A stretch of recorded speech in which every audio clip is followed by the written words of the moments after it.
Shalom na balandi nyonso ya émission l'ami de David. Partout vous allez kolanda biso. Que le Seigneur vraiment apambola bino richement. Comme un programme la biso qui déjà annoncé, c'est dimanche 22 août que notre séminaire Ekobanda par la grâce de Dieu les dimanches autour banda manifestation na biso na émission na biso pe ya bino bolingaka mingi la mile de David et que vous allez kolanda biso ce moment que le Seigneur vraiment za la malabu pour na bino avant de évoluer na kata émission na biso to lingi d'abord to rendre grâce et paille dans Zambé parce que ya sali biso ngolu to za la lisusu liboso na bino. Vous allez vous là. Seigneur, te pécio merci parce que nous allons auteur y a toutes choses. Kombo na yo et kumama Zambé na bomoy. Te pécio merci parce que c'est là qui cette émission ce soir ils allons réaliser. Kombo na yo kumama notre Dieu. Rosala na biso na ebandela et qui nous souka ya milulu Zambé. Tiki maso koleka na kati na émission yokolo ba kolanda biso lelo ba kolanda biso prochainement même après un mois une année Seigneur na nzela lité ya oyo ezala aussi pona bango ba ouverture to pesio merci pour toza malamu mingi osale la biso lolenge okolinga na kati na émission na kati ba intervenant aussi na ba programme nyonso. Et puis ça kaka lokumu na kombo na yo dans le nom de Jésus-Christ. Amen. Voilà, nous allons kotonda lisusu Zambé parce que yenda za malamu pona biso. Je dis que na kata émission na biso la mile de David. O lelo tolinga kolobela yango pe ça vraiment penser ya émission comme il a intitulé la mile de David. On peut ça aussi comment va détailler Zalaki lorsque Salomon a commis roi. Son père a saigné que ba matisa ende na mile naye. Donc yangwana vraiment zaiki to peut ça va détailler wana nyonso. Lui que toujours ki yango émission yo kombo wana la mile de David. Toujours qui a ngoli bandate, zaki na ba histoire moko mokilité, mais zaki une histoire biblique. Par la grâce de Dieu, toujours dans l'écriture, il y a un roi chapitre 1er. Les rois David étaient vieux, avancés en âge. On les couvrait de vêtements et ils ne pouvaient se réchauffer. Ses serviteurs lui dirent que l'on cherche pour mon seigneur, les rois, une jeune fille vierge, qu'elle se tienne devant le roi, qu'elle le soigne et qu'elle couche dans son sein, et mon seigneur le roi se réchauffera. On chercha dans tous les territoires d'Israël une jeune et belle, et on trouva Abishag la Sénamite, que l'on conduisit auprès du roi. Cette jeune fille était fort belle, et soigna le roi et le servit, mais le roi ne la connut point. Adonijah, fils de Agit, se laissa emporter par l'orgueil jusqu'à dire, c'est moi qui serai roi, et il se procura un char et des cavaliers et 50 hommes qui couraient devant lui. Son père ne lui avait de sa vie fait un reproche en lui disant, pourquoi agis-tu ainsi? Adonijah était en outre très beau de figure et il était né après Absalom. Il y eut un entretien avec Joab, fils de Tserouja, et avec les sacrificateurs Abiatar, et ils s'embrassèrent son parti. Mais les sacrificateurs Tzadok, Benaja, fils de Jéhojada, Nathan les prophètes, Shimei, Réu et les vaillants hommes de David ne firent point avec Adonijah. Adonijah tua des brebis de bœufs et des veaux gras près de la pierre des Olettes qui est à côté d'An-Rogel. Et il invita tous ses frères, fils du roi, et tous les hommes de Juda au service du roi. Mais il n'invita point Nathan les prophètes, ni Benaja, ni les vaillants hommes, ni Salomon son frère. Alors Nathan dit à Bathsheba, mère de Salomon, n'as-tu pas appris qu'Adonijah, fils d'Agite, est devenu roi sans que notre Seigneur David le sache? Viens donc maintenant, je te donnerai un conseil, afin que tu sauves ta vie et la vie de ton fils Salomon. Va, entre chez le roi David et dis-lui, ô roi, mon Seigneur, n'as-tu pas juré à ta servante en disant, Salomon ton fils régnera après moi et il s'assiera sur mon trône? Pourquoi donc Adonijah règne-t-il? Et voici, pendant que tu parleras là avec le roi, j'entrerai moi-même après toi et je compléterai tes paroles. Bathsheba se rendit dans la chambre du roi. Il était très vieux et Abishag la Sinamite les servit. Bathsheba s'inclina et se prosterna devant le roi. Et le roi dit, qu'as-tu? Elle lui répondit, mon Seigneur, tu agiras ta servante par l'Éternel ton Dieu en disant, Salomon ton fils régnera après moi et il s'assiera sur mon trône.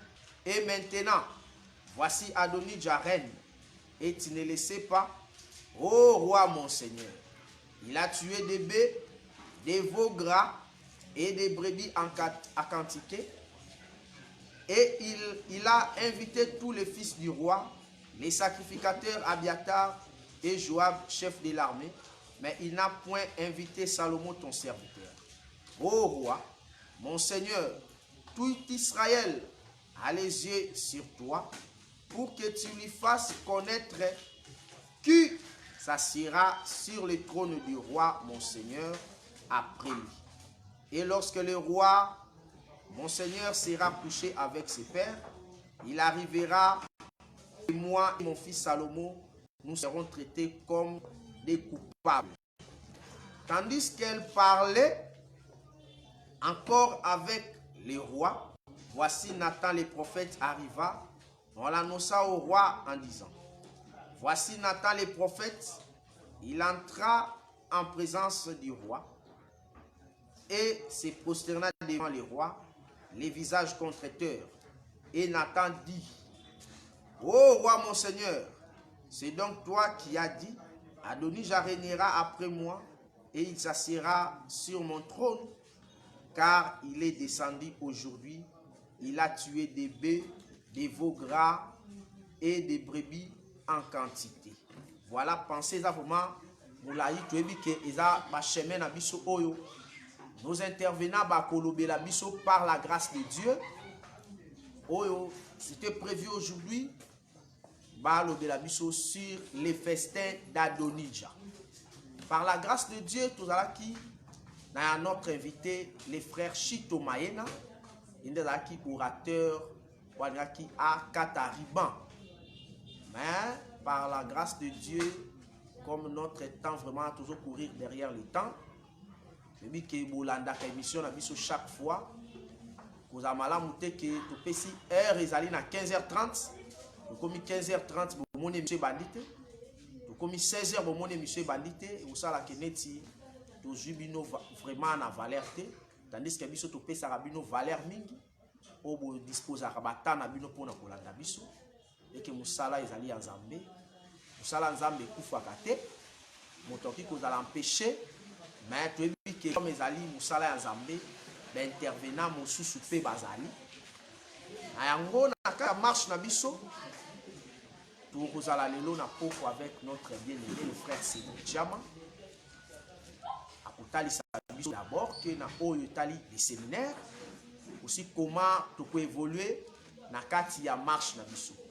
Par la grâce de Dieu, tu allons pour inviter notre bien-aimé akoya et puis tu peux évoluer vraiment na kati ya émission na biso.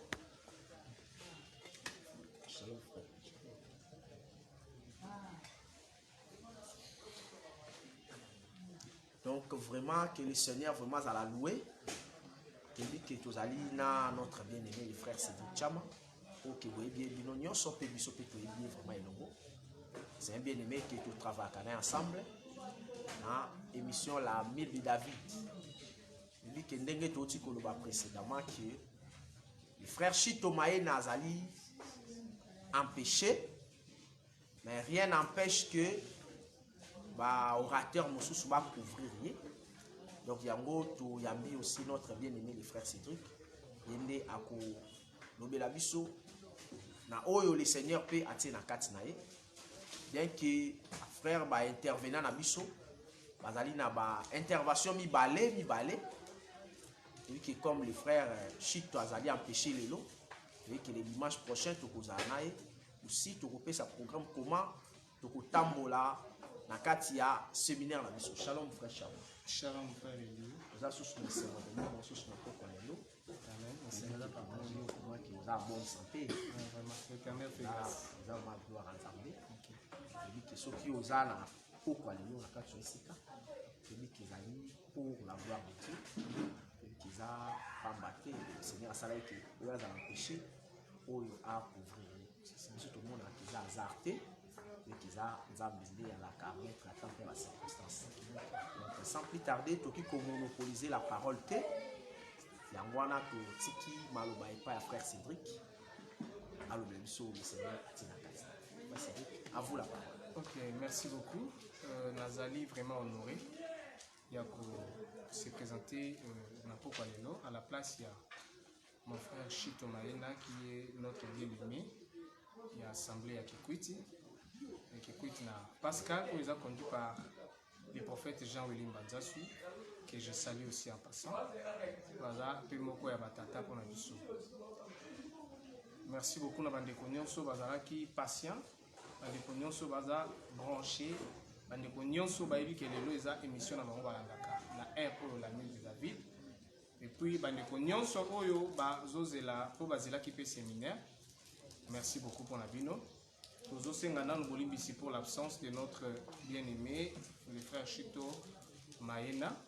Nous avons vraiment makambubeli ya olaxer kolobate likolo bolimbisi kaka. Nous awa on a remplacer vraiment le frère Nassige na été. Le sujet à festin d'Adonija, ils allaient sujet oyo le frère Chito ndi kwa yango.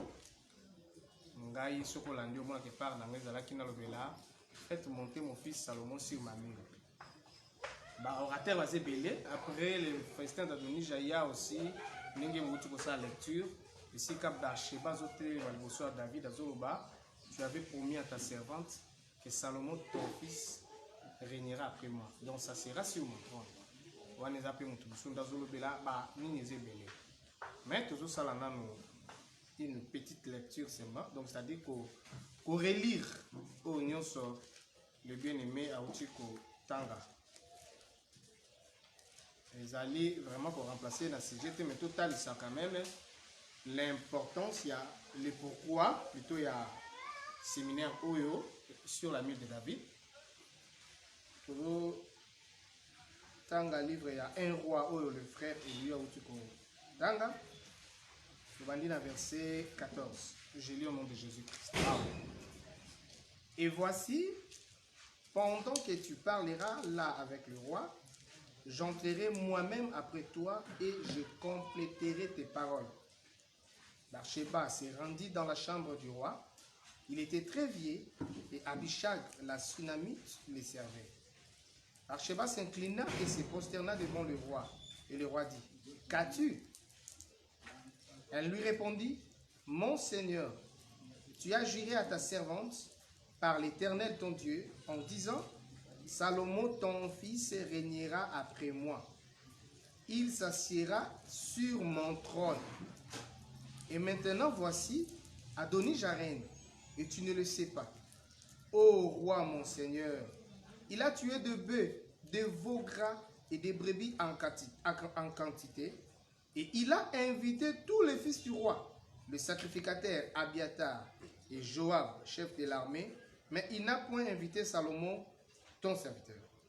Ô mon roi, ô roi mon seigneur, tout Israël a les yeux sur toi, pour que tu lui fasses connaître qui s'assiera sur le trône du roi, mon seigneur, après lui. Tout ce qui est dans le verset 21. Portion autour kotanga, au moment où il y a portion, il y a conversation entre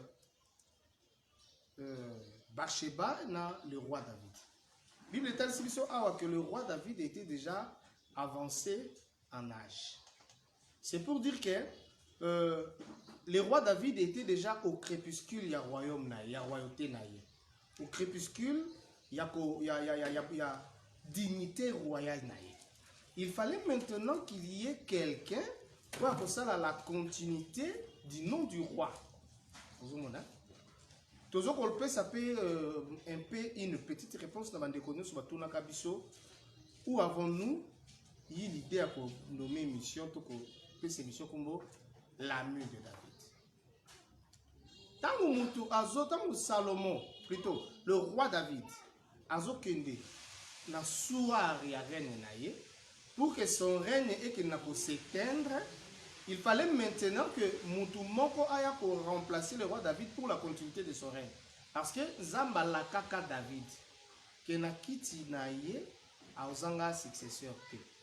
Toujours qu'on épingle côté de sa cœur, pour que les successeurs azala acceptés par l'Éternel, il faut que celui qui viendra succéder au roi amata na succession en roi par la volonté du roi. Vous comprenez?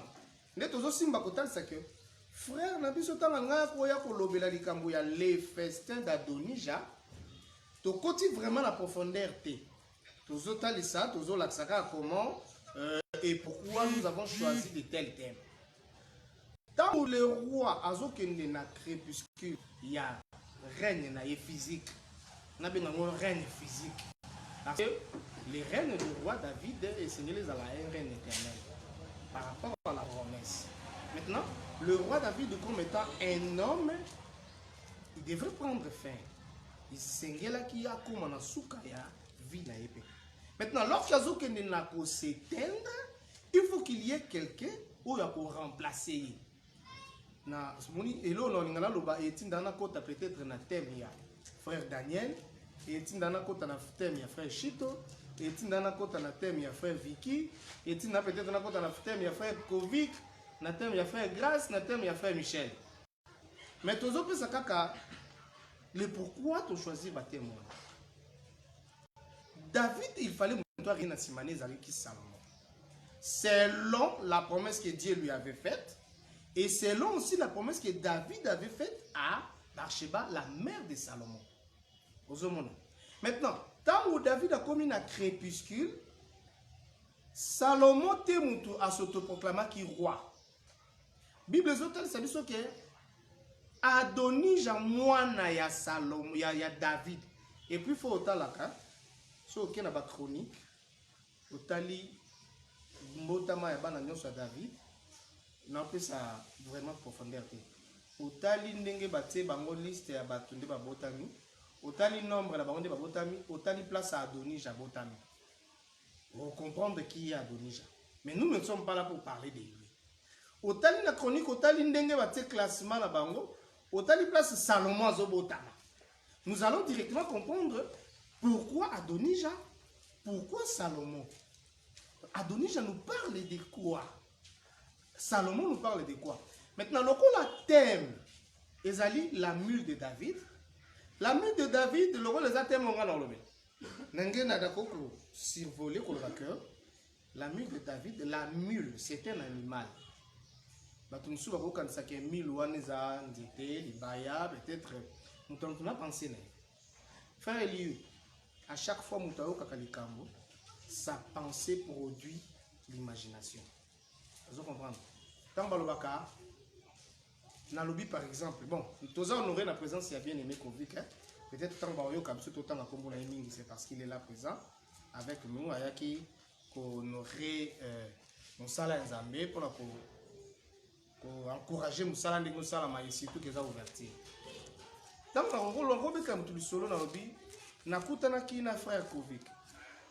La personne on a dans le solo a yebi frère Kovic te. Mais penser na ye et produire Kovic moko boy na kati na ye. Ye par mon na Kovic o ya ye. C'est pour dire que tant que l'obara likambu, Yoki, sa pensée produit une image. Maintenant, il faut enlever cette image, la pensée à Moto aussi, c'est la force. Comprendre? Tant que la mule de David, la mule est abstraite. La mule est niyama. Aza niyama, o nzambe a permettre à Zanamuki. Quand je dis à niyama, nzambe a permettre à Zanamuki, je pèse mes mots. Hein, parce que la mille a produit à reproduction et à nature ni balé sangana. Comprendre? Donc dans le bon je pèse des mots parce que m'ta posé une critique dans un côté et comme ici biso le quoi bazoba. Il faut tous à la nabokebi. Tant que ya pour intervenir dans le Camboya, faites monter mon fils Salomon sur ma mule. Dès que tu peux sa écriture l'obéla sur la mule parce que tant que l'obéla la mule de David et ça nous n'engage mission la mission intitulée. Batu basenga biso no bo expliquer biso nanu kombo wana la mule de David bozu yango wapi pourquoi seulement la mule de David pona nini bokoma ke lo mususu te kaka la mule to pesi batu ba écriture il y a un roi oui batu batangi mais balingika te bo sa la biso pe séminaire toyoka la mule de David yango laksa nini nde to ba kité to sala la mule de David to ça séminaire sur la mule de David mais nous allons inviter des frères à qui Dieu a fait la grâce, il y a loba malam. Vous avez les lois qui vraiment te pour na loba. Pour ça, loba mata. Les hommes qu'on a raté. Les hommes qu'on a raté. Na respect à ma cambango n'engage toujours loba là. Il y a que juste pour notre ça que tant que pourquoi tu tires le festin d'Adonija?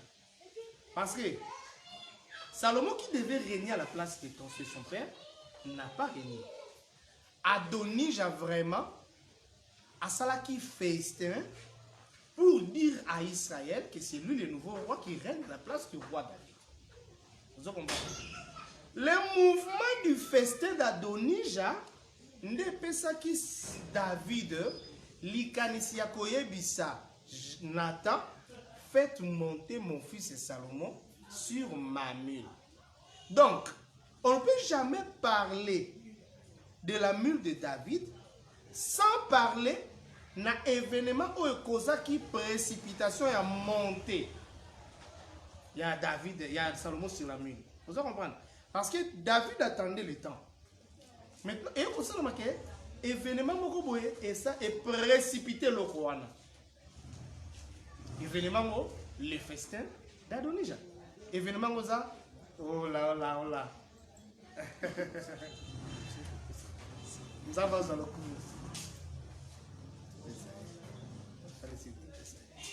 Nous avons dans le coup. On nous signale la présence, il y a les frères qui devaient intervenir, les frères Chito Maïna. Bon, biso toza juste pour Kambame pas notre frère Eliou, c'est à lui de nous dire ce que nous devons faire.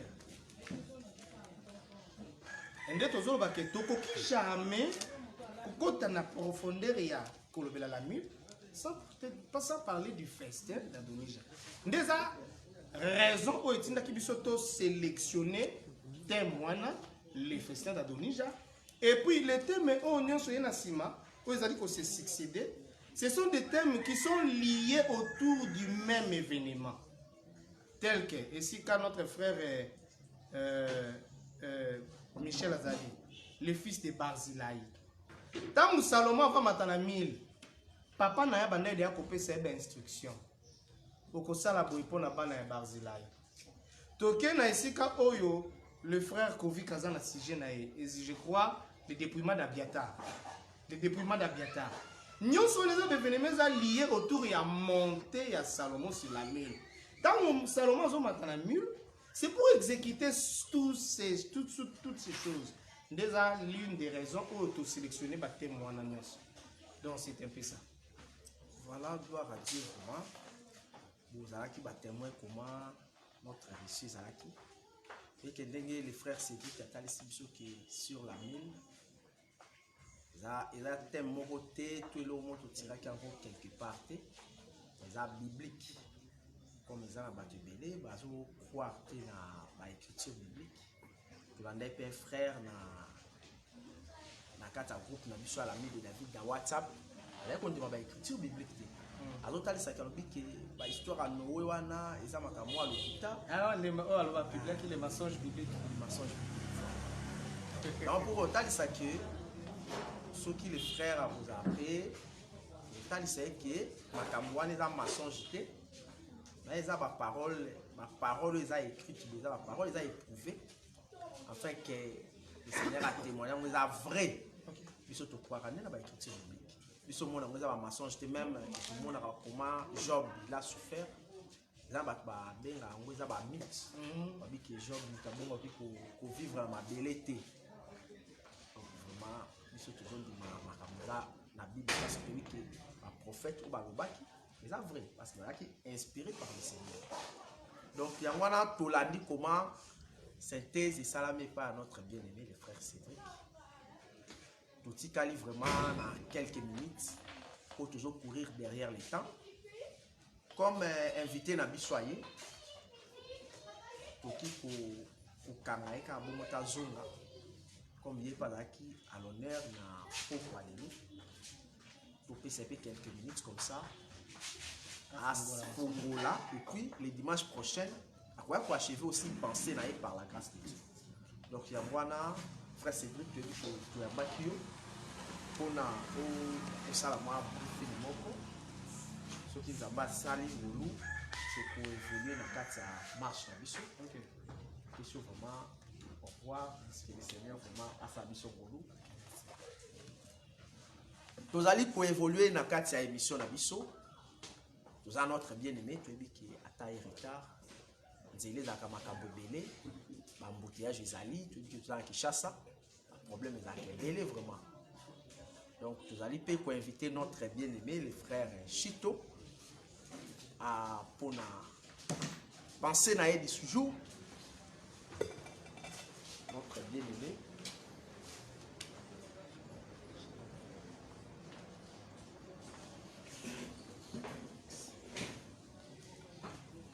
Voilà. Zambé vraiment azamala mingi. Les quatre lobaki précédemment que Zambenda n'a qu'à mettre à temps pour les circonstances. Je dis que notre bien-aimé a commis vraiment grandement en retard. Nous autres qu'il a été tango à l'Obélabiso sur le festin d'Aminija. Celui qui a Makamwanzambé s'il a raté. Tout peut évoluer dans toujours par la grâce de Dieu. C'est le frère Chito Maena. Frère Chito, tout a bien vraiment dans notre mission, l'ami de David. Je crois qu'ils a la première fois. Il doit dire vraiment celui qui a été à Malagimoso, mais pour évoluer là toujours par la grâce de Dieu. Pour monopoliser la parole, tout ce qui parole n'est pas notre bien-aimé, le frère Chito. Le thème et Pessamela qui est le sous-thème, les festins d'Adonija. Frère Chito, merci. Merci, Penza.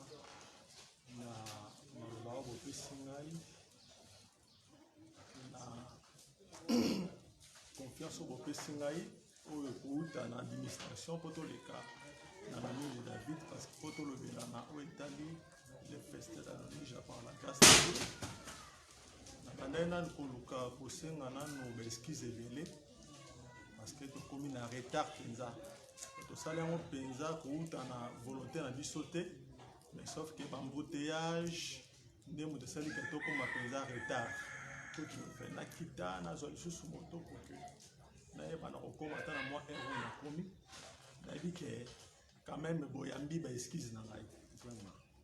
OK.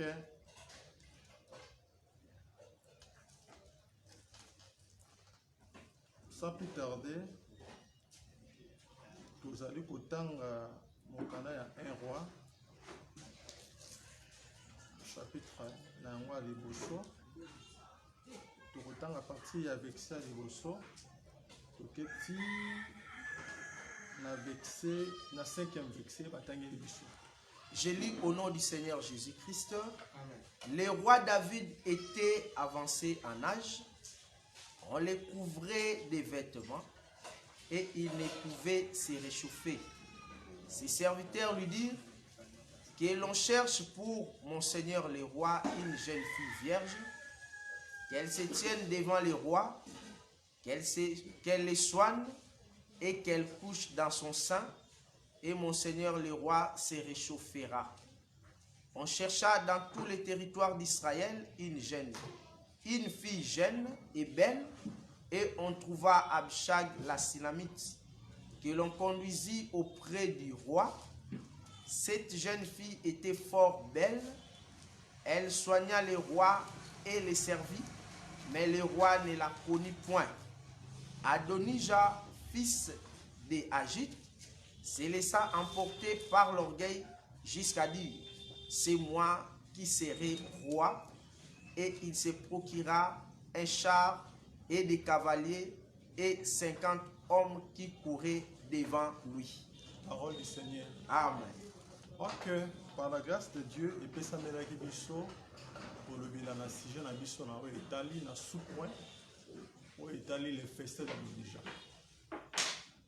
Nde totiré yango na mokanda o toti kopesa eza à partir ya 1 roi chapitre 1 vous descendez, mais faute de temps tozo kokata tokotanga test mobimba te, nous aura juste moi une ponction et écriture. En fait, je ne jamais kolobela maman sur le festin d'Adonijah sans pourtant to meka koyeba makambo ebandaki ndenge nini. Toiti kotanga baiti ko expliquer biso na test que David a comme qui vieux avancé en âge. Tant a comme qui vieux avancé en âge, il a fallu abandonner ko lokoyo kamalili. Bazipika ke na babilamba mais babilamba nge bandé na ko simba te bandaki abandonner jamais ko se réchauffer, là fallait ba lokager une jeune fille vierge azala belle aya pour que elle va couvrir le roi. Tout ça pensa kunate. Mais remarquez que Adonijah, parce que vexé ils ont préoccupé biso makas, ils ont vexé 5e. Écriture dans le dit que Adonijah fils de Hagith se laissa emporter par l'orgueil jusqu'à dire c'est moi qui serai roi. Il se procura un char et des cavaliers, ces 4 hommes qui couraient devant lui. C'est-à-dire que Adonijah a se réveillé, a se manifesté. Nathan oyo tata naye David a comme vie avancé en âge. C'est-à-dire que tant que David a nous jeune, David a na makasi naye. Tout le monde qui Adonijah a se lever pour que abanda ko luka ko sala to ko agir ko exercer ba action na ye. Mais Adonijah a zeli à ce que jusqu'à ce que tata na ye a rekomi mubange aza suna makasite nde to moni mama ko ye mama ko aza ko se lever. Donc Adonijah ici se lève au temps de la vieillesse du père. Et l'autre Seigneur doit retenir tout d'abord Yangwana. Nous sommes dans le Psaume chapitre 41 verset 9 batangeli biso. Psaume chapitre 71 verset 9. Psaume 71, le verset 9, je lis au nom du Seigneur Jésus. Ne me rejette pas au temps de la vieillesse, quand mes forces s'en vont. Ne m'abandonne pas. Donc, c'est-à-dire que David a expliqué que le temps de la vieillesse, c'est un temps où il y a un épuisement, c'est un temps où il y a faiblesse. C'est-à-dire que tant que tu as la force, Adonijah s'est levé. Mais tant que tu as manifesté la faiblesse, dans un moment où Adonijah s'est levé pour commencer à agir. Et là, quand Adonijah a sala awa, nous avons dans Matthieu chapitre 13. verset na yango 26 bazwi libiso. Matthieu chapitre 13, le verset 26. Je lis au nom du Seigneur Jésus-Christ. Amen. Lorsque l'herbe y poussait et donnait du fruit, D'abord, à partir 24, le verset 24, il leur proposa une autre parabole et il dit, le royaume des cieux est semblable à un homme qui a semé une bonne semence dans son champ. Mais pendant que les gens dormaient, son ennemi vint, sema des livrées parmi les bleus et s'en alla. Lorsque l'herbe y poussait et donnait du fruit, livrée parut aussi. Ok, continuez, le verset suivant. Le verset 27, les serviteurs du maître de la maison vinrent lui dire, Seigneur, n'as-tu pas semé une bonne semence dans ton champ? D'où vient donc qu'il y a des livrées? Ok, c'est-à-dire, awa, tout le monde avait mis ça à Adonija, awa, dans Matthieu chapitre 13, verset 24, jusqu'au verset 27e. C'est-à-dire quoi? Nous sommes retournés dans la Kuno Gelukanini, dans le lit, parce que tant Adonija s'est levé, David était sur le lit. Tant Adonija s'est levé, Adonija a manifesté faiblesse. C'est-à-dire que awa tozo mona de ses mères. Ses mères moko a travaillé dans le jour. Mais ses mères moussoussou, il y a un jour à travailler. A jusqu'à ce que le soleil va se coucher. Maintenant pour entrer en scène. C'est-à-dire que quand le soleil ne se couche pas, le soleil marche. À ce temps-là, ses mères ne vont pas entrer pour travailler. Maintenant, lui va attendre jusqu'à ce que maintenant le soleil va se coucher. Vous voyez le lit? Le soleil se couche. Maintenant, lui va se réveiller maintenant pour commencer à agir. Tant que agir, il y a une sémence. Mais il y a un test que tant que tu balalaki, et c'était dans l'obscurité, dans les ténèbres. Là, il faut bien les retenir.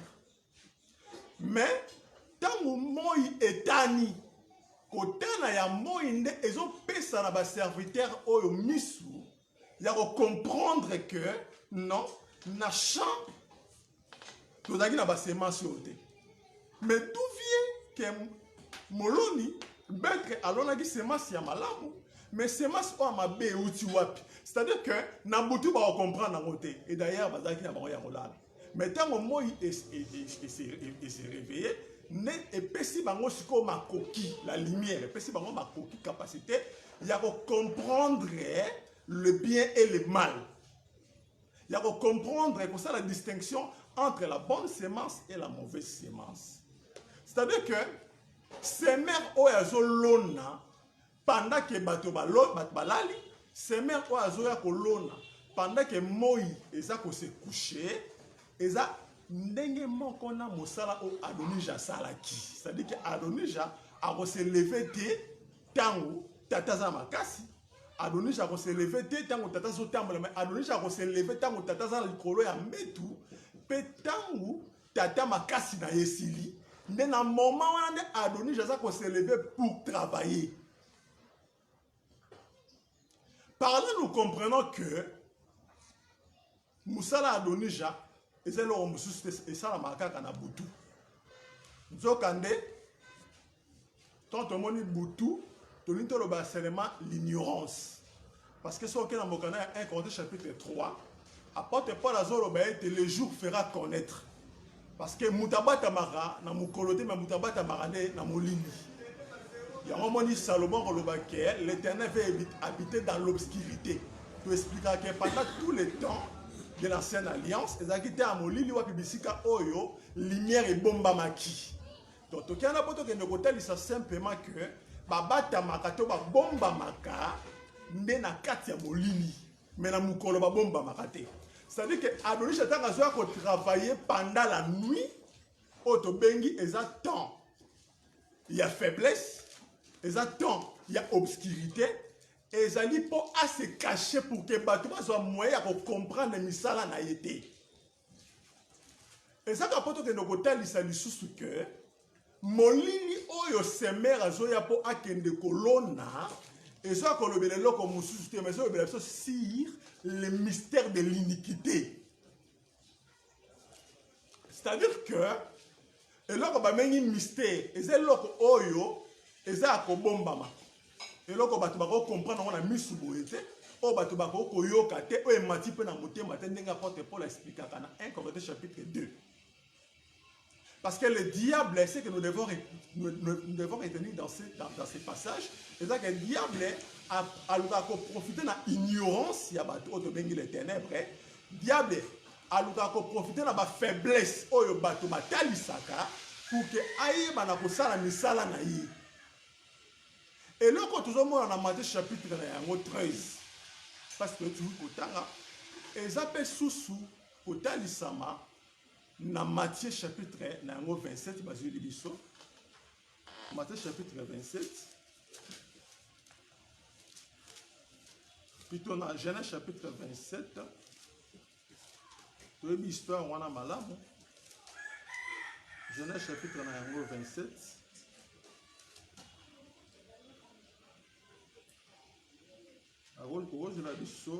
À partir, il y a verset 41. Le verset 41 de Genèse chapitre 27.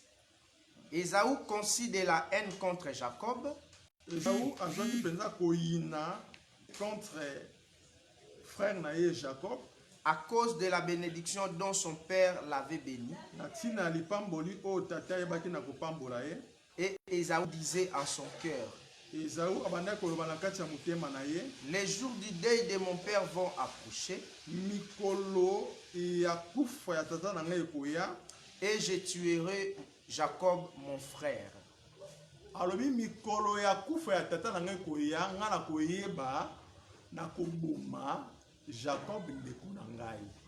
C'est-à-dire que Jacob, après avoir reçu la bénédiction qui était destinée, qui était prévue plutôt pour Ésaü, mais la bénédiction qui prédestinée pour Jacob.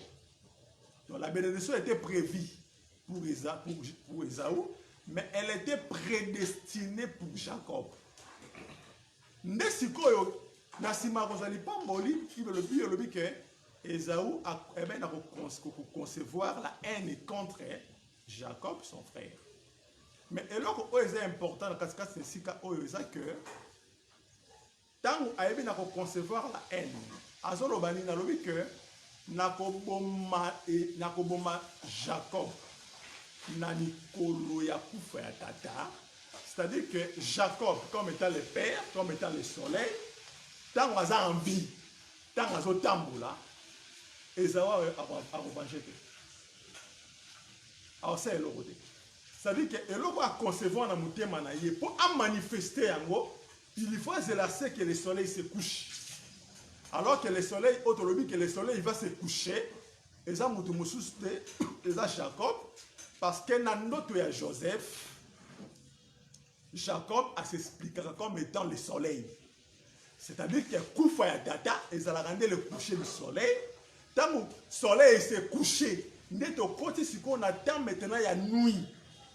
Nena tamana ya nuit, exactement oyo Adonis jaza ko exercer auto bengi mystère ya iniquité. Donc ça dit que musala ya Adonis ja a osala yango na tango oyo tata ayebi na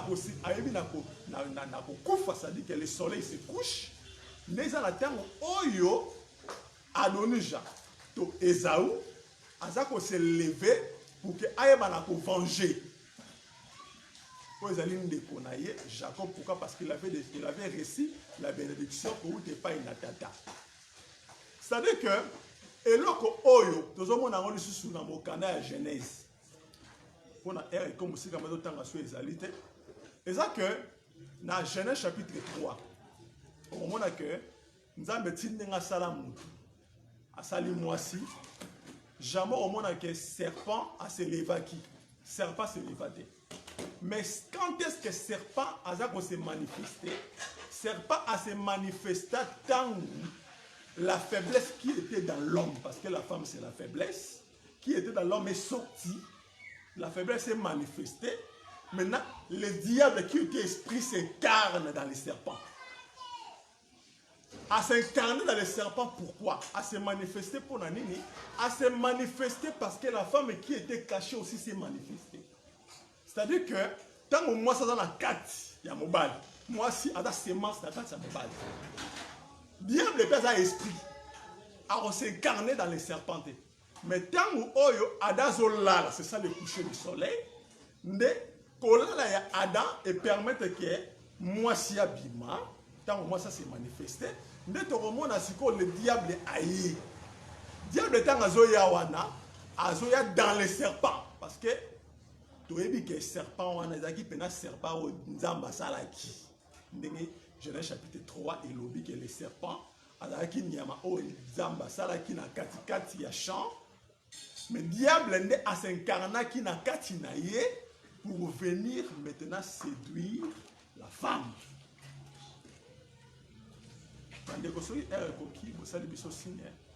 Pour venir séduire la femme. Il en est le même avec Israël et Égypte. Dans la katikati d'Égypte, tout est que Azal wana mabelo eza na kati ya mai. Mais kobimanae eza que Nzambende eza troisième jour de la création. Bible si quand Nzamba zolba ke mabele e bima e kabwana ba mai. Mais on peut remarquer que Israël a kobimate ceux qui en ont koufité. Il a fallu dans en ont koufa. De total c'est que en ont koufa eza le Moses se lève de la croix. Adam o azolala eza le Moses se lève de la croix.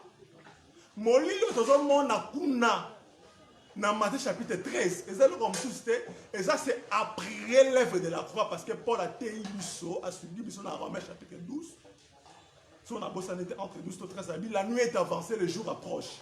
C'est-à-dire qu'après l'œuvre de la croix, tu continues la dispensation, il y a Boutou. Dans cette dispensation, il y a Boutou, dans la terre où l'esprit Adonija et ont travaillé. Adonija a s'est levé comme étant le roi, Azako s'est levé comme étant un ministre pour séduire la femme. Donc c'est-à-dire que tant autant Adonija, dans la verset il y a cinquième, il y a un roi chapitre 1, bah le que Adonija, le laine de boti na katinaye, alors que ngai ne mutu na kokoma roi. On faut bien le retenir. Alors ngai ne mutu na kokoma roi. Mais tout d'autres là, azo reporter en gros, c'est-à-dire que azo remettre en gros plus tard. C'est moi qui suis le roi. Mais par contre dans le présent, il a pris les coureurs. Alors que les coureurs, sauf qu'il y a 1 Samuel chapitre 9, par la droit roi. C'est-à-dire que ceux qui voient ceux qui ont commis mon continent Israël, Samuel, il faut que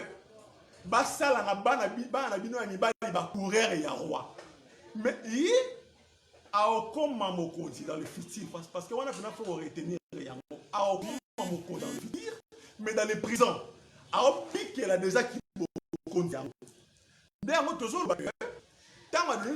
je serai roi, et ça lobby. C'est un temps. Mais tant qu'on a Adonija a travaillé comme étant un roi, c'est aussi un autre temps. Tant Adonija a travaillé le rôle de roi, c'est aujourd'hui le temps de la nuit, pendant le temps de la nuit, pendant le temps de la grâce. Mais Adonija a se manifesté, se manifester des lobbies. On a photo que nous maintenant pour consulter Apocalypse chapitre 13. Qu'on a une bête à son bimana. Parce que la bête qui sort de la bête qui sort des eaux là, les hommes tout sont Adonija. Mais on a si quoi Adonija n'est assez manifesté. Mais aujourd'hui Adonija a travaillé, Mais alors travailler, c'est dans le mystère. Adonis j'adore travailler dans les mystères. Ah, vraiment. Tant la biso vraiment qui ma casse. Les frères là qui m'a camé bela koloba. Les affaires du temps. Comme toujours courir derrière les temps. Et que tous les sur le dimanche prochain par la grâce de Dieu. Et que le dimanche prochain on va vraiment aller parce qu'ils allaient journée vraiment à souka ya l'intervention. Que le Seigneur vraiment a pas mbola richement. Le Seigneur frère Chito a pour ça pour la biso et continuer le séminaire la biso que le Seigneur a assisté. Étonnant grand peur de gloire, précieux merci. Pour na battant au le pesaki biso, ya koyeba na kosanga lisusu sika oyo pour que tozala édifié na nzela ya liloba na yo. Malgré ma préoccupation na biso ba contre-temps, mais c'est pesaki yo pour rendre makambo oyo possible. Merci. Na oyo lobeli biso kasika sika oyo. Nzambe sala ete oyo tozwi na esika oyo ezala fructifier et que Saint-Esprit molimo na mosantu ayebana kopesa moko na moko attendeli mpe compréhension sala biso ngolu ya komimonisa lisusu na baséance nyonso etikali nzambe badimashe oyo eza koya tokozanga te kokumisa yo mpe odisponibilize baintervenant nyonso oyo baza aline katikati ya séminaire oyo moko na moko nzambe yebana kopesa bakapasité pour que nyonso oyo ekolobama na esika oyo ezala na lokumu ya édification et perfectionnement ya corps de Christ omondelaki boye tolobi amen. Voilà, tout à prochainement. Au revoir.